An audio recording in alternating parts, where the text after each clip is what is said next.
differences in wheatgrass growth relative to uncovering time. So just a quick recap, I've got two different trays growing here. I've got a full tray grown in the paper pot tray, which is a bigger than the 1020 tray. And then I have a little cell pack here.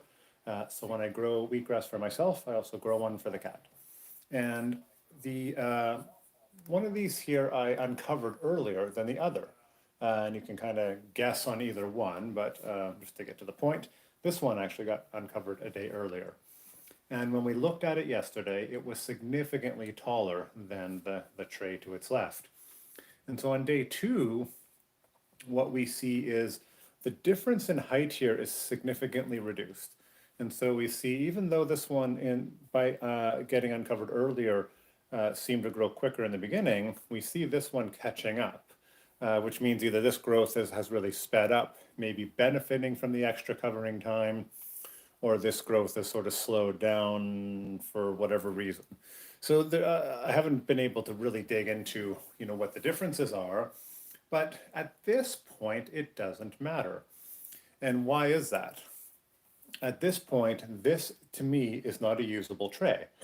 And so even though this one is, and I'll talk about that in a second, this one has another day, probably tomorrow morning or the morning after, so day 6 or 7 or 8, can't remember where we're at, will be ready for juicing. And what I often see in different microgreens forums is people looking at a tray mid-cycle and saying, what's wrong? Why isn't it tall enough? Why isn't it shedding its hulls? Why am I seeing this? Why am I seeing that? And those things are important to observe, but you need to remember that the most important thing in many ways is, how does this crop look at its harvest time? And so I was really interested in this idea that, this one really, after being uncovered early, was really a lot further advanced. But as I expected, this tray is catching up, and by harvest time might even be taller. And so it's really, really important that when we're doing sort of our evaluations of whether a soak time or a seeding density or things like that are effective, that we're doing it at the right time. Not to say that noticing these differences in growth patterns isn't important, but if I was to have assessed this yesterday, I would have just gone, oh, well, clearly it's better to uncover earlier because it's so much taller. And that's not the case if this growth does not meet the growth here, and this one ends up on harvest day being the same. So, and light, I'm just seeing the comments here, light is definitely a factor. I'm using a high K value light, 6500 K, and I can tell you from experience, when I use low K value lights, you get a real stretch in crops. It actually makes them look quite ugly, which is why we really push the higher K values. In this case, they're both under the same light, so that's not a factor. What is an interesting factor potentially, which is sort of strengthening in this case, is this tray actually got removed and put on the windowsill, while this one stayed under the more intense light. And typically what happens when I do that is this stretches a little bit because it's reaching for light. It's on a north-facing window, doesn't get direct light, but that's where the cat likes it. So that's where it went. So I would have expected this to have grown even taller relative to this one, but it hasn't. So it's important to recognize these patterns of growth and what may or what may not want to, you may not want things to do. I don't want this to stretch. It's just the sort of, it's going to stretch being on the windowsill. I want to get this to the cat as soon as possible, so I remove it a little bit earlier. So that's the other point I was going to get to, is the question of, when do you market or sell your crop? Now for these cell packs, generally, like this is actually quite tall for selling. I would have really liked it shorter, so as it was yesterday, it was a perfect selling point.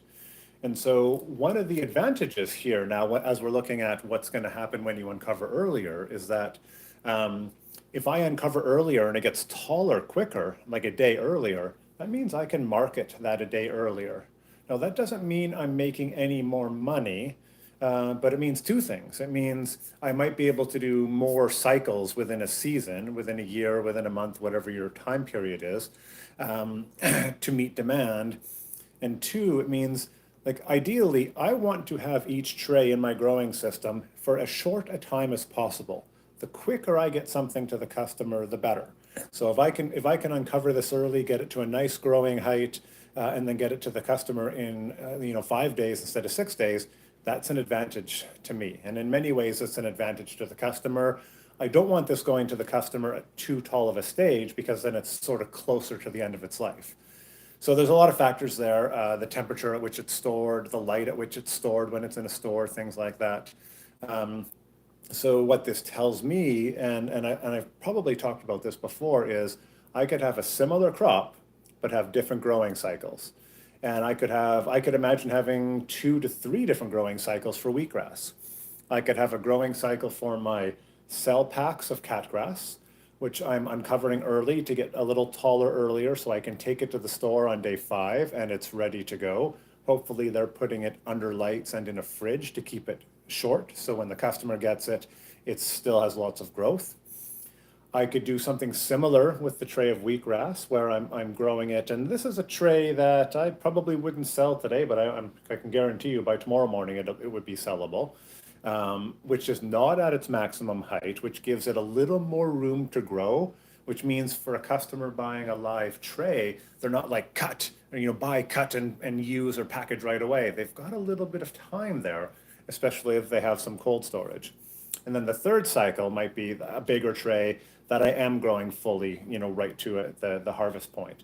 And that would be what I would grow for myself, so I'm juicing at home, or maybe for a customer, that is, they're gonna take it and they're gonna cut it right away, or if I'm gonna grow it and cut it and bag it.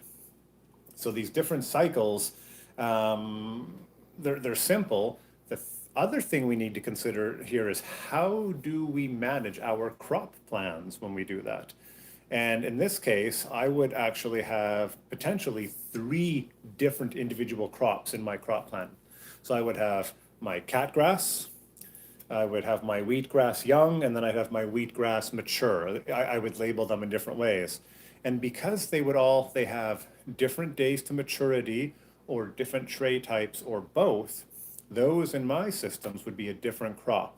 And the difference being they're going to get probably sowed on a different day, because the general rule I insist people follow, and I try not to be too prescriptive, but the one thing I really push is having a set harvest day or set harvest days each week. And so if this is on a 5-day cycle and this is on a 6-day cycle, I need to plant this a day earlier than I plant this in order to get them to mature on the same day. The system I really push for is harvesting and delivering on the same day. Again, it means that after you've harvested stuff, you're getting it to the customer as quickly as possible. It means you don't need to worry about storage and all that stuff. You really want these products in the hands of your customers as quickly as possible. So there's a crop planning implication there, but nothing major. The crop planner that we offer would take care of this super easily. And if you even just have a basic crop planning system, it's really easy to just give each of these a different growing cycle and ensure that you've got it sowed on the proper day. The advantage of the crop planner we offer is it takes into account costs like your seed costs, your soil costs. You can see this is a small cell pack, but the soil per area is going to be more than this one because the soil here is deeper. So there's differences in the cost of production of these on a per unit area basis. And so it really helps really quickly make those calculations for you so you don't have to be guessing. So that's our second look today at the consequence of uncovering early. So I'm going to take another look at these tomorrow. This will go back onto the windowsill so the cat can chew at it a little bit, which will also affect it. I see little bits here, but it's still fine. And then what I'll do is I'm actually going to set up my next experiment series where I have a series of just cell packs like this that I soak for all the same period of time, but I keep covered for different periods of time. And I'll just do 1 rep of that, totally neglecting the scientific method. But we'll look at, one that we don't cover up at all. We just keep it moist and it doesn't get covered. One that maybe gets for a couple hours, one for, half a day, 1 day, 2 days, 3 days. 4 days, like leaving stuff over covered, seeing out what it looks like at the time of uncovering, seeing what things look like, if there's more disease that shows up in any of those situations. And then again, looking at the different days of maturity, how do things compare? You know, things that were way different on day 3 could be very similar on day 4, and one could change and another one could overtake in terms of height on day 5. So again, lots to consider here. Also keep in mind, all I am looking at here is the height. That's all I'm looking at. I'm not looking at juicing quality. I'm not looking at even at density. Like the seeding density is very similar in these and should be quite similar. But this is not just about how do I produce as much wheatgrass as possible. We need to consider how do we produce the best wheatgrass possible. And so this is just one factor. I do want a high yielding crop because, you know, the more that comes out of a tray, the more revenue I can generate. But I don't want to do that at the expense of quality. And I know I can grow my wheatgrass for an extra day and add about 15% to the yield, but its juicing characteristics decline rapidly.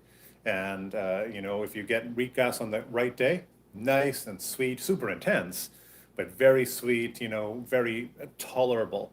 Waiting an extra day makes it almost unusable. And people do that because they want the yield. But wheatgrass on the perfect day should be nice and sweet. It should be as enjoyable as wheatgrass can possibly get. So again, we cannot compromise, I will not compromise more yield at the expense of quality. So I'm not selling anything right now, just to answer that question quickly. This is all for personal use. We do living trays because there's a real market for that. People who are very into wheatgrass really want to be able to cut it and juice it right away, like within, you know, 5 minutes. It's some are very strict about that. When a tray for me is ready, I cut the whole tray, I do a juicing, then it goes in the fridge and I just pull from my stock. A lot of people sell living trays of both wheatgrass and other microgreens. And it's a good idea, it's a good business, but it comes with complications. Looking at it more from a liability perspective, you know, when we package things, one of the reasons we package them is to prevent them from being contaminated. And so when you're shipping a wheatgrass tray, I think it's simple. People just kind of put the trays in their van or their car or whatever, and then they transport them. But they're actually at very high risk of being contaminated during that process. So it's good if you're selling live trays to find a system where you can actually have them in a container, at least to get to the delivery point. And that way, once you've delivered it to the customer, it is their responsibility to keep it clean. And I always give suggestions about, you know, not putting it on display so people are touching it, you know, putting it in a cooler so it can be seen, but it's still cold, so that slows down its growth. So there's a lot of benefits to selling stuff live, especially, you know, the fact that you don't have to do any packaging, which is a major issue with microgreens. But there are other things to consider. And so as long as you've worked those things out, selling the trays living is a great idea. So yeah, that's all I'm going to cover today. I'm going to hopefully do another one of these tomorrow morning to look at this. And then sometime during this week, I'll get the experiment series started. We'll add that to the page and we'll get going on those. So hope you all enjoy your weekend and we'll see you soon.